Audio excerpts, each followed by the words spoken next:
আসসালামু আলাইকুম। আজকে বানাবো রুই মাছ দিয়ে বরবটি ভর্তা। এর জন্য প্রথমে রসুন, কাঁচামরিচ, রুই মাছ এবং বরবটিগুলো সিদ্ধ করে ভাজি করে নেব তেলের মধ্যে।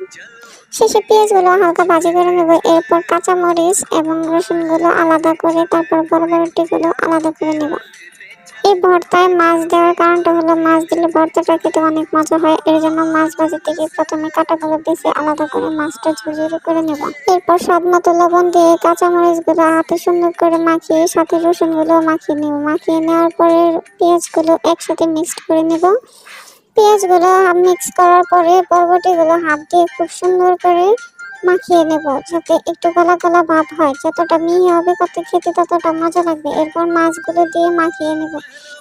খুব সুন্দর একটা কালার আসবে আর ভর্তাটা খেতে সেই মজা হয়েছিল। আপনারা একবার ট্রাই করে দেখবেন। ভর্তাটা খেতে সত্যি অনেক মজা হয়। আসসালামু আলাইকুম।